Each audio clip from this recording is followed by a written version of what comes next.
Thank you, everyone, for coming to our second keynote this afternoon.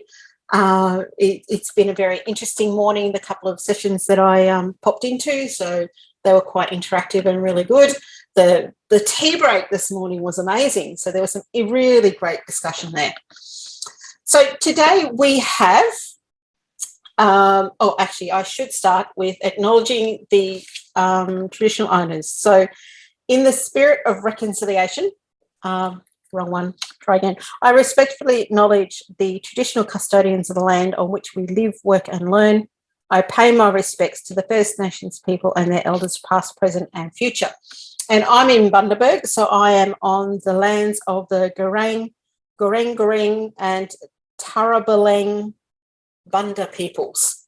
So it's a big area that we have, and some interesting groups of people there. All right, so we have Dr. Malcolm Burt with us this afternoon, and as you can see by that picture, he's very much into roller coasters and 3D stuff. I think he's got goggles in his hand there. So he's going to speak to us on the topic of why do virtual campuses of the future always look like the past? So I'll just give you his bio. Dr. Malcolm Burt is a lecturer, media producer and researcher with an interest in mixed reality technology in education. His most recent project has been a VR app designed to teach physics to school children via virtual thrill rides. This was a co-production with the Lund University in Sweden. His PhD focused on virtual reality, and he is interested in what happens when the flash and dazzle of virtual high-tech experiences meet the reality of everyday education provision. So I will hand over to Malcolm and take it away. Thank you, Sheree, and hello, everyone. Thanks for joining me at lunch. And this is what we're talking about. We're talking kind of philosophically about virtual reality and mixed reality. That's me on a roller coaster, but you could sort of usefully call that a VR roller coaster. I'll explain a little bit more about the terms later on, but that was a real roller coaster with all the expected forces and turns and loops and that sort of thing. But I had a virtual reality headset on, so I was seeing something different. I was seeing a different experience, but I was physically experiencing all the forces that you would expect on a roller coaster, and it was a lot of fun. As Sheree was mentioning, my PhD was about virtual reality, but it was specifically about what people want from virtual reality experiences. So it was about audiences of these experiences, and that includes students. Because audiences never seem to get asked their opinions on tech experiences. I shouldn't say never. Audiences are often never asked their experiences or their thoughts and opinions on tech experience. It's always kind of like given to them, handed to them. So it was very interesting to turn around and find out what audiences actually thought of and wanted from these experiences. So my background is in media production, and I manage the media department here at CQU. But my research is mixed reality. We'll talk about this, mixed reality, mixed with education, and quite often mixed with thrill rides. It does work, I promise. It sounds bizarre, but it does work. I've worked on a bunch of VR projects here and overseas, and I'm in the process of writing a book about how regular teachers can create and distribute mixed reality experiences. So this is just for people to get a grasp of the concept. This is not meant to be a primer really on what VR is. It's just so that we know what we're talking about. And this is a really cool description from The Economist.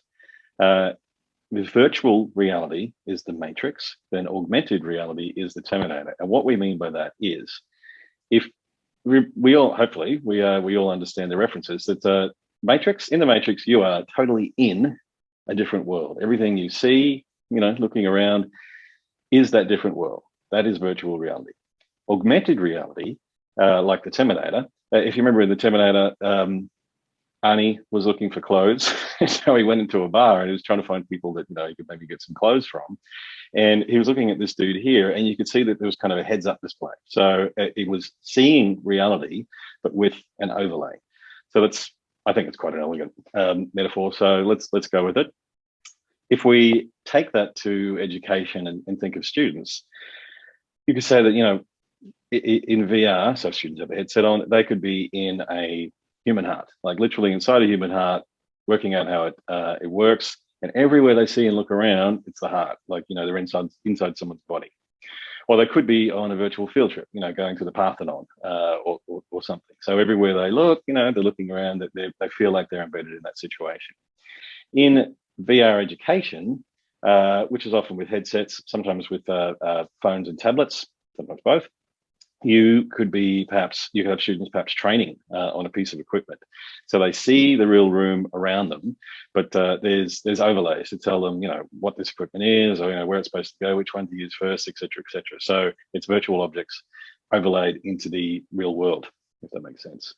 So one of the cool things about AR, or augmented reality, is you can create digital objects that are tied to physical spaces. So we can create this cool virtual object that will live in this office. It could be in another town, or randomly scattered all around the world. And there's a lot of cool opportunities in education for that. But VR can be compared to 3D in some ways. It can be usefully compared to 3D. So we know 3D gets sold. Pay extra to go to the movies for a 3D version, which they mess with the frames of the image, and you wear special glasses, and it makes it look like it's really popping. And you can do that on TVs at home as well. It can be compared to that in terms of the waves of popularity. So remember when everyone was buying 3D TVs, and it was the future, and you had to get these wacky glasses to wear at home, and then it kind of went away, but it will come back for sure. Same with virtual reality. It's been around for over 20 years, so there's nothing particularly new about it, but it kind of comes and goes in phases of popularity. I think it's probably virtual reality is probably on a downward slope in terms of general consumer adoption. It absolutely has its place in training and very specific entertainment and some educational experiences. And if people disagree, then I ask, why aren't we doing this in VR right now? Why don't all your students have VR headsets?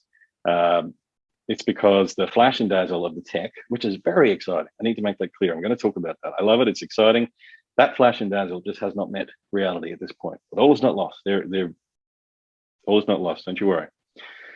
The thing that I'm focusing on, and ultimately what this presentation is about today, is practical things that regular teachers can actually use now, right now. We're talking about this point in time. Tomorrow, who knows? It could change. Could be a huge injection of money. The technology rapidly changes. Our internet in Australia might change, and away we go. And this presentation is consigned to the dustbin. That would be fine. But I'm trying to focus on what we can do right now. And the important part is what we can do right now with tools that we mostly already have, specifically your smartphone, the smartphone that you and your students actually have. That's what we're going to get to. The flashy promise of VR, MR, XR, and education. Now, don't get confused by the acronyms. VR, virtual reality, MR and XR are basically the same thing. MR is, purists would hit me, they're not the same thing. MR is mixed reality. So it could be virtual reality or augmented reality. XR is extended reality. I nearly forgot it. XR is extended reality. They're all kind of talking about VR and AR. But I wanted to show you the amount of hyperbole that is around this technology. It's quite extraordinary just how far people blow this technology up. So in 1999, you can see there was a piece about how virtual reality is changing campuses. What do they say? The future is here, all right? In 2020, with XR, now we talked about XR, extended reality, that's an EdTech piece. With XR, we're learning how to collaborate and connect with others in ways that will fundamentally transform our human experience. Right? So they're aiming low. No, I don't think so. It's going to fundamentally transform our human experience. Right. I'm still excited that in the future that may happen. It's not here right now. But this is the level of hype that we hear about this particular kind of technology. I get it that nobody ever sold anything, particularly in tech, as this tech experience is kind of okay, or you won't mind this experience. But there's actually an issue with setting expectations wrongly, setting them so high versus the actual experience. That's it's actually part of my PhD outcomes, which I'll speak about very briefly. The lens of the PhD was phenomenology, and phenomenology, I still can't say it properly, it's essentially, you're looking at the experience of having an experience. So you're examining having an experience. And it sounds, very esoteric, but it applies to a ton of different things in everyday life, including, of course, teaching. I did a project with Griffith before I came here to CTU, and we used Google Cardboard. So Google Cardboard was very simple, really quite cool for its time, now discontinued, technology with a headset. So you had your phone, so it was a mobile phone. You had this box. It was basically, that was the cardboard part. It was made out of cardboard, and there was a couple of lenses in it. And when you had certain content playing on your phone, you put your phone in the box, you held the box up to your face, and you had a pretty good basic virtual reality experience where you sensed immersion. And that's the important part about virtual reality. Now, the one that we did at Griffith was a virtual field trip. So very briefly explain it. I filmed with a special camera. I'll take that a step back. So the point of the entire experience was students would go out into the real world, the sort of forests near this particular Griffith campus, to 5 specific locations, and they would check various things, where the water is flowing in the environment, what's natural, what's not natural in the environment, a whole bunch of different observations like this. So I took a special camera and I filmed those 5 locations, and then we just made them into just one long 360-degree video on YouTube, and then we played that through the app on students' phones with Google Cardboard. So what we were looking at was, what's the experience for students who actually go out and do this virtual tour? What's the experience for students who go out and do the real tour versus students who do the virtual tour? Now, eventually everyone did the same, but that particular experiment, the experience was basically the same at the end. The experience in actually doing this tour, and the notes that they had to take, it was very similar. So, is it because it was a simple experience and it didn't require that much from students? I don't know, but that part of the experiment was quite interesting. But the other part that was particularly interesting was essentially half the students. We played with expectations. So half the students, we said, you're about to use virtual reality. It's going to change your life. Like literally everything before today and everything after today, there's going to be a marker in your life. We sold the hell out of it. We said it was the coolest thing ever. It's going to be absolutely amazing. The other students, we said, we're using Google Cardboard to simulate you going on this field trip. Just a thing you stick on your phone, and it's got some lenses, and it kind of makes it feel like you're there. So we were setting up the experience using the phenomenology to sort of control and guide the experience of these students. And the ones that we completely oversold it, this is going to happen. Light turns off. The ones that we completely oversold it to had disappointing outcomes in the end, because they didn't get what was promised. It's as simple as that. The ones that we were much more brutal about the reality of the experience, they were a lot more thumbs up at the end. And then we explained, obviously, to the students after what we'd done, and they thought it was kind of neat. So that's kind of a long-winded way of saying the way these experiences are sold is very, very important, because there also seems to be, and I found this in the PhD as well, there also seems to be with this particular tech, people don't give it a second chance. They'll try it unless everything works perfectly. And in order for high-end VR to be successful, everything has to work. All the tech has to work. That's a big ask. But if the tech doesn't all work, you get people going, I tried it, it's garbage, even if there's some radical change before people come back next year. So that's something we definitely have to bear in mind. All right, now we're briefly exploring the main topic of this conversation. Blue sky virtual campuses that slavishly mimic the past. I mean, we're looking at this in how VR ties in with education overall. What we're seeing here is various examples of education in VR. So screenshots of education in VR. So some of them are straight up universities that have decided to do everything in VR. Others are conference tech demos. Some are meeting apps, VR meeting apps, which they've used in education. But what do you see? Like, what's the similarity in what you see here? can I be arrogant and say it's that they're all the same. It's basically the same as what we experience in real life when we go to campus. It's kind of a slavish recreation of the experience of going to university now, and it's curious. I think it's really curious because you can essentially, if you're building something in a virtual world, you can essentially start from scratch when it comes to the overall philosophy of presenting education. What can the future look like if you actually ditch everything that you don't like about campuses and still have a quality system of education? Should we be trying to recreate the same structure in a virtual world? Should we start from scratch? Or is this whole thing kind of a pointless conversation because the tech is so far away that it's not worth bothering with? I don't have a solution, by the way. I'm just pointing it out. So yes, I'm being a smarty pants saying this could be a little bit tired and dull, but I don't necessarily have a solution. But I think it's really interesting to ponder for a minute as to why we would do this. So hopefully there'll be some questions about that. And also, I love that revolting quote. It's like Zoom, but in VR. Now, Zoom, great, fantastic technology, brilliant, very impressive, particularly during you know what. But do you really want to slavishly recreate this in virtual reality? I certainly don't. I absolutely don't.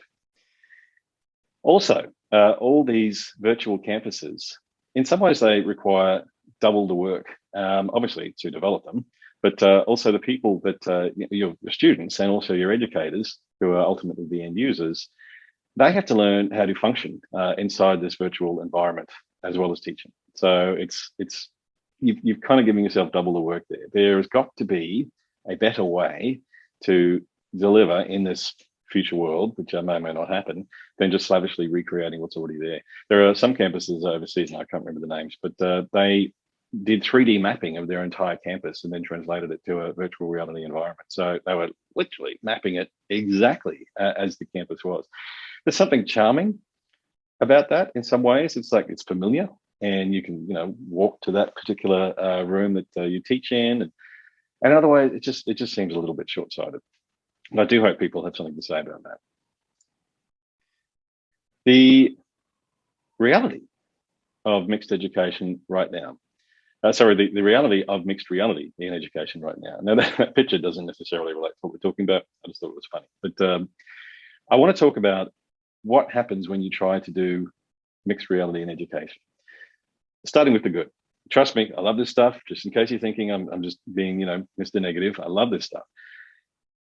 When virtual reality works, it's actually extraordinary. It's transformative in some ways. When I was going around the world collecting data for my doctorate, I went to quite a few publicly available VR experiences with some really big companies, and then very luckily got invited backstage to see what these companies were working on as well. And the experience was a knockout. Like, I did not want to leave some of these experiences. Like, it was so real. It was so cool. It was so much cooler than a lot in everyday life. I know that sounds nerdy, but that's the case. Like, it was beautiful. The scenery and the places you were in were absolutely fantastic. It felt like you were there. And, you were a god. You just looked absolutely amazing. And it was just cool. Like, it was really, really, really impressive. But that was in a room with a computer that had 1 million cables coming out of it. They had to measure the intraocular distance between my pupils and various other things to get it going. I put this crazy looking Uber headset on my head to make it go. So it wasn't even practical for one person, me. But we're trying to say that this extremely high level of immersion in virtual reality, it's just around the corner for our students, and I'm just not entirely sure, but it was really, really fantastic. The next thing is when you think about the end game, or one end game of these experiences, it's kind of the ultimate capitalist experience in that you're just a consumer sitting on a chair in your house. You don't have to go anywhere. You don't have to consume anything else except your mixed reality, virtual reality service. Sitting at home on the lounge, like the people from Wall-E. I always use that example. Those fat things that are just sort of sitting in front of screens in the film Wall-E. That's a perfect consumer in some ways, but it's. Hang on, I'm talking about the good stuff now, aren't I? that could be one version of someone's utopian vision, genuine problems with virtual reality, in particular in education. The main one is financial. These things are expensive. If you want good experiences, they're very expensive. And not every school, particularly now, because we are talking about now, very few schools are actually going to have the resources to get these headsets. But not just the headsets. The tech needs to work perfectly for the immersion to be achieved. So for it to really, really work, tech has to work perfectly, meaning you as a teacher either have to be a technological whiz or you have really strong IT support. So you need buckets of money, ongoing buckets of money, because I mean these things get updated all the time and they're always getting more power hungry and leading to more impressive experiences. But you need buckets of money that never end. You need very strong IT support to make it work, because they're not just click the button and go. And other things like synchronization. How do you start these experiences all at once? So if you have a bunch of students with headsets on and you reach the point of the lesson, or maybe the whole lesson is delivered in VR, but you reach the point in the lesson where you go, right, we're going to look at that thing, that specific object. How do you make sure that everyone starts at exactly the same time? Now, a couple of seconds is going to make a difference, but there's always going to be that student can't get it to go, or there's a problem with this, or they're in the wrong section, or it is very tricky. Yes, there is software that can synchronize this for you, but it's more expensive. So you've got the added expense on top of your already expensive expense. The other one is sound. We've done a couple of these in the past where people didn't put the headphones in, or the headsets didn't have built-in headphones, and it's a cacophony of sound in the classroom, which makes it very, very difficult to do anything really, because it's just noise all the way around. Often of course, if people start and stop at different times, you're going to get that problem as well. Quite often, and this is going to sound cheeky, quite often IT departments will spend a ton of money to get a bunch of expensive computers and VR headsets. They will plonk them in a metro region with stock experiences, so they're not actually linked to any of the courses or any of the pedagogical problems in that particular university. And then they'll say, we've ticked the VR box, we're done. Now, I've seen a lot of this, and the hardware is great and the intention is great, but that absolutely does not help the students at the end of the day. It really, really doesn't. The other issue, and this is a big issue, is the garbage internet that we have in Australia. Now, that sounds mean. We have internet that enables us to do this, and that's absolutely fantastic. We have internet that, we can stay on our phones all day long, we can go home and watch Netflix, but it is not enough to have, it's not enough to have streaming virtual reality experiences. I mean, you can download these objects, or you can actually have them streaming, because it's very high resolution to make it work. And also you need to have very low latency if there's any kind of interactivity in what you're doing. So when, without going into too much detail, if I'm in a virtual reality headset and I move my head to the side, then the headset needs to render what's over here to make it work. It needs to do it incredibly fast. Otherwise my brain goes, this is not working. I feel sick and I want it. If you're relying on that to come down, a lot of this processing is done locally, I know, but if you're relying on that to come down from the server, it's just not going to happen. And if there's any interaction with the educator requiring interactivity, it's just not going to work in the internet that we have nowadays. That's very sad, but it's actually the truth. Also, educational objects that need to address pedagogical concerns directly to have longevity. So rather than just saying we're doing VR today, having some stock experience and saying, great, that's education. It's not. This is in my opinion, by the way, in my opinion, it needs to be a specific thing. Your students say, I just don't understand this, or I just don't get a sense of, how this works. It needs to be driven by an actual pedagogical problem in the first place. And then you develop or source an appropriate artifact for that. So that can be a little bit tricky, and people who aren't necessarily trained in this or understand it, trying to find those particular artifacts. But it is really, really important, because otherwise, what's the point? It's meant to augment. It's meant to augment what you're already doing in the classroom, and not take it over. So you get to the point in the classroom where you say, now we're going to do that thing because students are having problems understanding the inner workings of whatever. Jump into mixed reality, then come back out to real life. That's the way that seems to work the most and seems to have the most longevity. What that boils down to is you want to enhance specific points or problem points, as opposed to just everything in VR. The last couple of issues I know it sounds like I'm whining. I'm just trying to be realistic. And I've got solutions, don't worry. The last couple of issues are in VR environments. If you're in them for a long time, it does cut off access to all other apps. So if you were planning on being in it for a long time, which you shouldn't, you can't really interact with anything else. You can't dip in and out as needed. Also, Facebook is one of the biggies in VR hardware, and they're demanding people log into their Facebook accounts to log into these VR headsets, which is kind of weird and draconian, so that students can be tracked. And that's, how does that work in education? And that presents a whole bunch of privacy and ethical issues as well. But there is a way forward. There is a way forward. Now, I need you to go from really cool, amazing experiences down to as simple as you possibly can. And this is kind of the focus of this book that I'm looking at writing. It's much less flashy, but it's more democratic because it's something that you can actually create yourself. You can literally create yourself. You sort of squeeze it down to the most basic things that you can create yourself. So it is just reiterating, it is not about bashing these fantastic, amazing experiences, which I truly, hope come to be. But right now, we can't have them. We can't have them yet. This is something you can have now. So I think it's absolutely worth a little bit of time talking about. The VR experiences are generally created with specialized cameras or entirely inside computers with using game engines.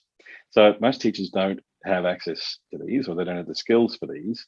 What they do have is smartphones, and smartphones and tablets are really driving what I'm talking about here. Pretty much everyone has one. Pretty much everyone can't put them down. So you're it's predicated on meeting students and teachers where they live, which is on their phones. We live on our phones. Slight diversion. Rather than getting people to try and buy this expensive hardware, trying to keep computers maintained to run that expensive hardware, all that sort of stuff, is using things that you already have. And there's an app in iOS, so the iPhones, which I think is actually really successful, and no one really knows about it. So there's a bit of a problem there. But it's called the Measure app in the iPhone, and all it does is it measures things in augmented reality. You hold up the phone, so it's got the camera passes through, so you can see obviously what you're. Excuse me. You can see obviously what you're looking at, and an overlay measures it. So if you perhaps held it up to your computer or your screen, it would say, okay, that's 20 inches by 10 inches. It does it so quickly and so easily, and it's so friction free that that's what I really, really like about it. And it's on something you've already got that you can't put down. The Measure app. I urge you to try it because I think it's an incredibly modest looking app, but it's incredibly successful because it's just there and it works and you don't have to do anything. And that's kind of the perfect world in terms of this kind of tech. Right, you can see up the top of the screen. I'm going to go through some of these apps very, very quickly, but you can see the top of the screen, this thing that's sitting on the phone. It's the actual one we're looking at there is bizarrely called Komodo Mini. Don't even worry about writing that down. It's essentially, I call them opera glasses because there's knockoffs. We use knockoffs. But Michael Cowling very kindly supplied some of those to us. That, I think, could be, right now, good enough for us. So use the phone you've already got. Investigate for the VR bits that we're about to talk about. These headsets here. Now, they are around about $5 to $10 each, depending on who you order them with. If you order Chinese knockoffs, which we did, or if you buy the real ones, which are about $15. So there is a little bit of an expense, but it's vastly, like worlds away, cheaper than some of the much more sophisticated headsets. You slip them over your phone when there's appropriate content on. You hold them up to your face, and you get basic immersion. It actually does the job. So these apps that you can see here. So the one, what are we looking at here? Expeditions. Expeditions is on the right-hand side. So it's the Tyrannosaurus Rex. Not all about Tyrannosaurus Rex, but that's one thing you can see in there. So Expeditions, I think, is probably one of the most exciting apps right now because you can do both AR and VR. You can take virtual field trips in virtual reality. So you put your little glasses on, you download these virtual trips and hold them up and look around, and you can take your students to the Parthenon, like I was talking about before. They've got a big library, like this enormous library of assets that you can use, and you can create them yourself. That's the important part. So just briefly, like with the Tyrannosaurus over here, you can go through a whole bunch of libraries of birds, of artifacts, objects, dinosaurs. Who doesn't love dinosaurs? So you click on the dinosaur section, it downloads a whole bunch of dinosaurs. You tap on this, you hold your phone up. So you're looking at a flat surface. It can be your desk, it can be the floor. It's the floor in this picture. You tap on an area and then the dinosaur appears, and you can zoom in, as you would expect, zoom in and out to make the dinosaur bigger, and you can walk around it. You can literally walk around it, and it's kind of wriggling around and doing its thing, and you can get this weird sense that there is a dinosaur in your room, and it's free. Very, very cool. Street View, so the middle one, which talks about creating 360-degree photospheres. This is another free app from Google. So Street View, Street View, you can take Google Maps tours all around the world. So we know Google Maps, everyone knows how that works. And Street View, you can go and look at your house and your friends' houses online. You can also do that with the little opera glasses headsets and see it in VR. But what I think is particularly interesting about Street View is you can create 3D, you can create VR content yourself. So here it's talking about creating 360-degree photospheres. So essentially, where it says point the camera at the dot, that's basically what it boils down to. So if I in this room here, I can use a nice fancy VR camera and get a lovely VR object of this room. Not everyone can do that, but if you just get Google Street View on your phone, you map the room out yourself. You hold it up, it says point the camera at the dot. So imagine all around the room there's a bunch of dots. You literally just line up the bunch of dots, and the camera will take shots, and then ultimately it will stitch the room together for you. The longer you take, the more precise you are, the better it's going to be. But it's not hard, and I've done it in classes, and people seem to enjoy it. So what you've actually got there is you can create essentially 360-degree panoramas. They can be viewed in browsers, or they can be viewed inside VR. Just again, not to go too far into it. The same content, if it's viewed in a browser, it's called 360-degree video or a 360-degree image. If you put your VR headset on, it's then VR, but it's the same content. So there's a lot of things that you can do with that in education. You can tell a story about a place. You can show what a particular scenario looks like. You can, there's a lot that you can actually do with that camera and with that app, and easily share with your students, and they can then easily consume it at the same time. The last one, and by the way, there's a ton more apps like these, but these are the three that I'm kind of particularly keen on right now, is Adobe Aero, and that's augmented reality. Oh, sorry, I should explain here that Google Expeditions is augmented reality and virtual reality, and they have libraries that you can pull down and use. Google Street View is virtual reality. It has libraries that you can use, and also you can do it yourself. Adobe Aero is augmented reality, and it's essentially do it yourself. And you use your phone and this free app, Adobe Aero free app, to create augmented reality assets with assets that Adobe supplies. So essentially, you can place virtual objects in the real world without needing to code, and then you can easily share that with your students. It's really quite powerful, and it's really quite cool. And you can use the available assets, or you can, if you've got the NAS, you can create it yourself. But these 3 simple free apps with the phone that you and your students already have, and in the case of virtual reality, little very basic headsets like these ones, you can actually now create a sense of immersion and thus deliver mixed reality to your students. I think it's something that I'm very excited about, and I'm intrigued if other people are excited as well. And that is the end for now. So is there any questions? Thank you, Malcolm. Very interesting, and certainly the suggestions you made actually put it in people's hands. So it's a bit easier not to be overwhelmed by it all. Do we have some questions for Malcolm? So you can either use the chat or the question and answer to open to start the discussion. I have an apology for you from Vicky Christopher, but she said she would definitely catching up via the recording. She found it very interesting. Excellent. So.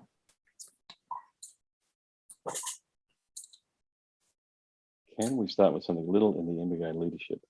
Yes, John, let's talk about it. Let's talk about it. I think we can.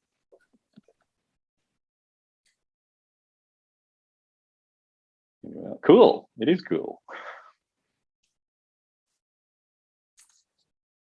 Here we go. Question answer from Sarah.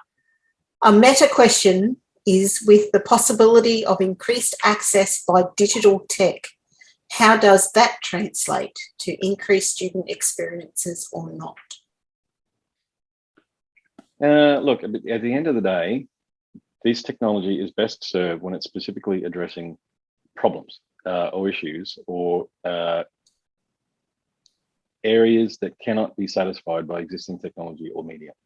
Not necessarily answering your question directly, but the best way that this works is it helps students understand things or visualize things that they just couldn't get in the first place. So a project, probably the biggest project that I'm working on in this is working with a Swedish university, and it is a virtual reality app that teaches basic physics using thrill rides, of course. But when we trialed this in Science Week in Gothenburg, I think it was last year, before this all happened, the idea was to get students to feel these forces, and they couldn't feel these forces we couldn't take them out to real theme parks. They couldn't feel these forces by looking at physics in journals, because the body is represented in physics journals by box. So that's about as untactile as you can possibly imagine. But we, as part of the lesson, when we got to the section about experiencing those forces, we then dipped into the VR experience, and then we asked the students a bunch of questions in the end. And we got mostly pretty good responses, but the responses that were particularly cool were, yeah, I could feel them. I could actually feel the particular forces that you're talking about. And of course, they weren't going anywhere. They were sitting on a chair, but having an experience in a headset. So that vaguely addresses your question. It was something that the students could understand. We were able to show them that particular experience, and then there was positive outcomes. Do I know if that translates to greater student satisfaction or greater student learning? Not sure yet. We're still working on it, but that's promising. It's promising what we did there, and it's just a very basic data collection point.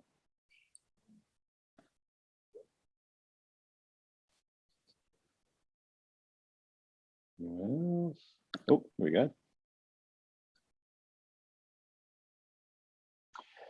Sarah knows what's up. Absolutely true. It's almost like, oh, look, shiny thing. Let's use it without much pedagogical thought. It's absolutely true.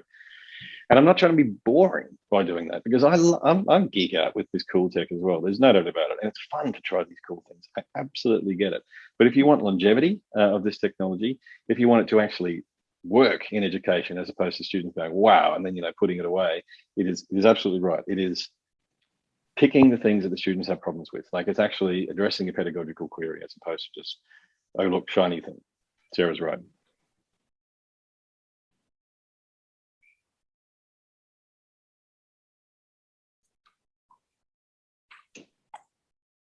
I think you're getting off lightly here. I think I am. Might be time for lunch. Real lunch, not virtual lunch. Thank you, Sini or Sino. Hopefully I said that right. Right. If we don't have any other questions, we'll let people go 20 minutes earlier. Oh, here we go. Sorry.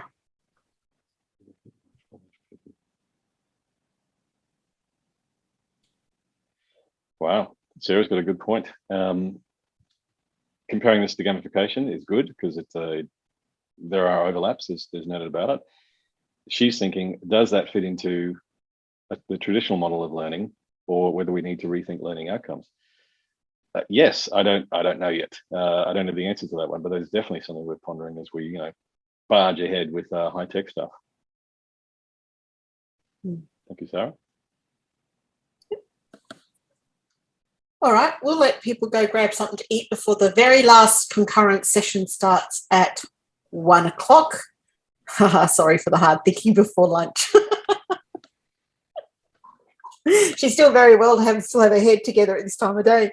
Yeah, our last concurrent session is at 1 o'clock, and then we've got the close at 2:30, where we will announce the best presentations per theme as voted by everybody here and the others who've been in the sessions in the evaluation survey. So if you haven't put in your votes yet, that will be, if you want to go do that, that will be absolutely wonderful. And I will see you all again at 2:30, but do enjoy your last concurrent session of the day. And thank you very much, Malcolm. That was informative and yeah, very, very informative and thought-provoking for how we move forward. And thanks everyone for coming.